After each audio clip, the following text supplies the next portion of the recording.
नमस्कार, वास्तु ज्योतिष सागर कार्यक्रम में आपका स्वागत है। हर बार की तरह इस बार भी आपकी समस्याओं का समाधान करने के लिए हमारे साथ उपस्थित हैं सुप्रसिद्ध वास्तु एवं ज्योतिष विशेषज्ञ संजय जैन जी। सर, आपका बहुत बहुत स्वागत है हमारे इस कार्यक्रम में। नमस्कार। हमारे पास आप ही के द्वारा भेजे हुए कई मेल आए हैं, चलिए उन्हें जान लेते हैं और जानते हैं कि क्या हो सकते हैं उसके सही से उपाय। सर, हमारे पास जो पहला मेल आया है वो दुर्गेश जी के यहाँ से आया है और इन्होंने जो जन्म तिथि भेजी है वो है 16 जून 1988 और जन्म का समय सुबह के 7:40 पर। दिल्ली से मेल करते हैं, कहते हैं कुछ भी ठीक नहीं चल रहा है, जो इच्छा रखते हैं वो पूरी नहीं होती, जो करना चाहते हैं वो बिल्कुल उल्टा हो जाता है। क्या करें कि छाएं पूर्ण हो और जो चाहते हैं वो मिले। दुर्गेश जी, जैसा कि मैं पत्र देख रहा हूँ, इच्छाएं आपकी बहुत ज़्यादा हैं, पूर्ति होनी ही चाहिए। मेरा मतलब ये नहीं है कि अगर ज़्यादा इच्छाएं तो पूर्ति नहीं होनी चाहिए। धीरे धीरे आप अपने पिता का सम्मान थोड़ा बढ़ाते रहिए और सूर्य को जल देते रहिए। इतना करने मात्र से आपकी जितनी भी जेन्युइन डिमांड हैं, जो भी आपकी इच्छाएँ हैं, जेन्युइन इच्छाएं हैं, वो आपकी पूर्ति हो जाएंगी। जिस भी फील्ड में आप हैं उस फील्ड में जो इच्छाएं हैं वो आपकी धीरे धीरे सफलता प्राप्त होती रहेगी। जी बिल्कुल सर, आपने बहुत अच्छा उपाय बताया, लेकिन आपने बहुत छोटे से उपाय बताए, लेकिन इनकी समस्या तो बहुत बड़ी है, बहुत ज़्यादा परेशान है। ये क्या कारण हुआ? दुर्गेश जी की जो समस्या हैं वो आपके हिसाब से बहुत ज़्यादा हैं, इनके हिसाब से बहुत ज़्यादा हैं। मेरे हिसाब से इसमें कोई दिक्कत नहीं है। जहाँ तक इनकी इच्छाओं की पूर्ति का बात है, इन्होंने जितनी भी इनकी इच्छाएं हैं वो यदि जेन्युइन इच्छाएं हैं तो वो इनकी पूर्ति हो रही हैं। अब अगर अनजेन्युइन हो, मतलब जिसकी कि आपको 100,000 रुपये की ज़रूरत है, आप 1,00,000 रुपये मांगो पर डे, तो वो तो नॉन जेन्युइन में आएगी ना। जिस फील्ड में आप हैं वो चीज़ तो पूरी तरह अभी नहीं होगी। बाकी हाँ, इच्छाओं को बढ़ाइए, उसमें भी कोई दिक्कत नहीं। और जो इनकी जेन्युइन इच्छाएँ हैं वो आने वाले समय में धीरे धीरे पूरी होंगी। उसके लिए सिर्फ इन्हें पिता का सम्मान करना है। पिता का सम्मान करने मात्र से इनकी ये जो बाकी की समस्याएं हैं वो खत्म हो जाएंगी। बिल्कुल। तो दुर्गेश जी, जाना आपने कि क्या करना है, अपने पिताजी का करें सम्मान, आपकी इच्छाओं की पूर्ति होगी। अगला मेल हमारे पास अनीता खंडेलवाल के यहाँ से आया है और इन्होंने जो जन्म तिथि भेजी है वो है 1 जून 1972। जन्म का समय इन्हें मालूम नहीं है। मध्य प्रदेश से मेल करती हैं, कहती हैं पैसा कमाते तो बहुत हैं लेकिन घर में नहीं टिकता, कोई उपाय बताइए। अनीता जी, जैसा कि मैं देख रहा हूँ आपकी पत्री में थोड़ा सा चंद्रमा डिस्टर्ब है।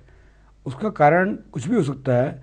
आपकी चंद्रमा के साथ में राहु बैठे हैं, इसलिए समझ लीजिए, या आप जैसे भी आप बोल रही हैं उसकी वजह से इसमें दो चीज़ मुझे इंडिकेशन आ रही है कि एक तो आपके घर के अंदर पानी की जो टोंटियाँ हैं या पानी का जो स्थान है वहाँ पे लीकेज काफ़ी होगा।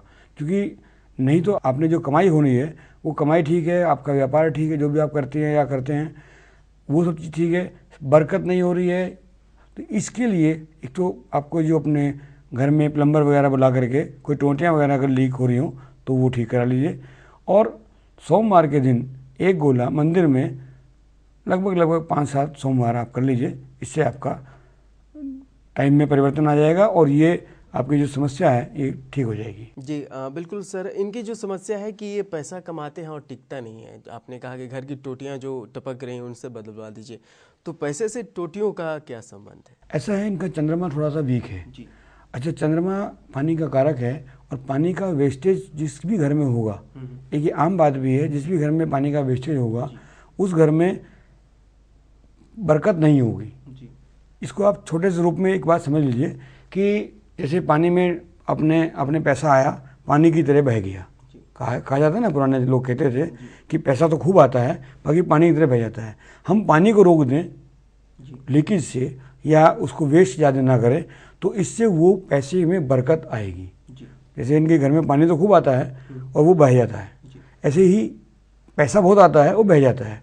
उसको रोकने के लिए ये कीजिए, इसके बाद जो लीकेज है उसके बंद होते ही धीरे धीरे इनके समय में कहिए या इनके बरकत चालू हो जाएगी। क्योंकि धन तो पूरा आ रहा है, धन पूरा आने के बाद वो नुकसान हो रहा है या इनको पता नहीं चलता कहाँ गया, वेस्टेज हो गया, वो चीज़ वो रुक जाएगी। ये सब चीज़ एक दूसरे से इंडिकेशन होती है। जैसे आप गाड़ी चलाते हैं, राइट को मुड़ना है तो आपका राइट का आपने इंडिकेटर जला दिया तो पीछे वाला भी समझ जाता है कि राइट को मुड़ेंगे। ऐसे ही कोई भी चीज़ का अगर हमारे को जीवन में परेशानी आ रही है, उसका इंडिकेशन कहीं ना कहीं हमारे को अपने घर में ही मिल जाता है। उसको सर्च करने की ज़रूरत है, और जैसे ही सर्च करेंगे आप उसका समाधान कीजिए, वो ठीक हो जाएगी। जी बिल्कुल। तो अनीता खंडेलवाल जी, जाना आपने कि क्या करना है आपको, जो उपाय बताए गए हैं उसका कीजिए पालन, निसंदेह आपकी समस्याओं का समाधान होगा। सर अगला मेल हमारे पास सुमन शर्मा जी के यहाँ से आया है। ये इन्होंने जो जन्म तिथि भेजी है वो है 5 जुलाई 1974। जन्म का समय सुबह के 7:10 पर। गाजियाबाद से मेल करती हैं।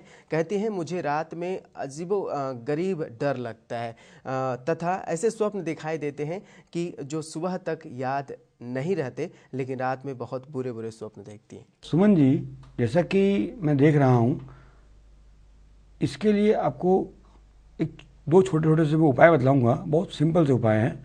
अपने पति का थोड़ा सम्मान करें, उनकी किसी भी बात को टालने की कोशिश ना करें। दूसरी, शाम के समय में शनिवार को कोशिश करें, शनिवार को शाम के समय में सरसों के तेल का दीपक अपने मंदिर में जला लें। सुबह के टाइम तो हम लोग देसी घी का कहते हैं, बाकी शाम के टाइम में आप सरसों के तेल का दीपक जला लें। निश्चित रूप से परिवर्तन आएगा और बहुत जल्दी ही इनको ये डर निकल जाएगा। जी बिल्कुल। सर आपने जो बताया कि सरसों के तेल में दिए जलाएं, क्या सरसों के तेल के अलावा अगर कोई तेल उपयोग में लाएं तो इनकी समस्या का समाधान हो सकता है? शनि के लिए हम लोग सरसों का तेल बताते हैं। रात के समय को शनि का समय माना जाता है, तो लिहाजा इनका थोड़ा सा शनि उस समय में इनको लाभ देना शुरू कर देगा यदि हम वहाँ पर सरसों के तेल का दीपक जलाते हैं। तो इसीलिए सरसों के तेल का दीपक बताया गया है इनको। और सुबह के समय में हम कभी भी सरसों का तेल का दीपक नहीं बोलते हैं, उस समय में बोलते हैं कि देसी घी का आप दीपक जलाइए, क्योंकि इनको समस्या शाम के टाइम शुरू होती है। स्वप्न देखते हैं तो रात को देखती हैं, तो वो चीज़ यहाँ पर ठीक हो जाएगी। जी बिल्कुल। तो सुमन जी, आपको समाधान मिल गया होगा, इसका कीजिए पालन, आपकी समस्याओं का समाधान तो सहज ही हो जाएगा और फिर आपको रात में जो बुरे स्वप्न आते हैं वो भी नहीं आएंगे। अगला मेल हमारे पास आया है वो मनोज भारद्वाज जी के यहाँ से आया है और इन्होंने जन्म तिथि भेजी है वो है 8 अगस्त 1973। जन्म का समय सुबह 11:15। ये साहिबाबाद से मेल करते हैं। कहते हैं मुझे अपने व्यवसाय में ऊपरी हवा है ऐसा लगता है, कुछ ऊपरी हवा की छाया मुझ पर है ऐसा भी मुझे प्रतीत होता है। क्या ऐसा है? हमारी कुंडली को देखकर बताएं कि क्या करें उपाय। मनोज जी, जैसा कि मैं देख रहा हूँ, ऐसा आपकी पत्री में बहुत ज़्यादा योग नहीं है। छोटा सा आपको एक उपाय करना है। आपको शनिवार के दिन और मंगलवार के दिन भगवान हनुमान जी के दर्शन करने हैं। उनको वहाँ जाइए, कुछ भी चढ़ाना चाहें चढ़ा दीजिए, नहीं तो दर्शन तो जरूर करके आने हैं। और आप अपने सफाई कर्मचारियों से न बिगाड़ें, उनको खुश रखें। कोशिश करें कि अगर कोई बात ऐसी होती है तो उनको डांटना या कोई उन पर क्लेम करना या उनका अनादर करना, ये आपको उचित नहीं लगेगा।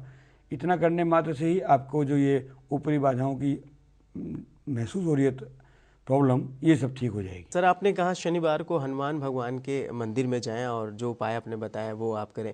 अगर हनुमान भगवान की जगह शनिदेव के मंदिर में जाया जाए तो क्या इनकी समस्याओं का समाधान हो सकता है? ऐसा है, शनिवार के दिन और मंगलवार के दिन, 2 दिन मैंने बोला है हनुमान जी को। हनुमान जी की आराधना करने के अगर आपने की है तो शनि भगवान भी उनका आदर करते हैं, तो लिहाजा इनको जो ऊपरी हवा की बात है वो इन दोनों का करेंगे, 2 दिन जाएंगे तो ऑटोमेटिकली शनि भी ठीक हो जाएंगे और हनुमान जी की इनको शक्ति का बल मिलेगा और उससे इनको आराम आएगा। इस तरीके की बाधाएं जो हैं ये खत्म हो जाएंगी। बिल्कुल। तो मनोज जी, आपने देखा कि क्या करना है। आपको शनिवार और मंगलवार को हनुमान मंदिर में जाकर भगवान हनुमान की वंदना करनी है। लेकिन अभी वक्त हो चला है एक छोटे से ब्रेक का, तुरंत हाजिर होते हैं। आप देखते रहिए कलश टीवी।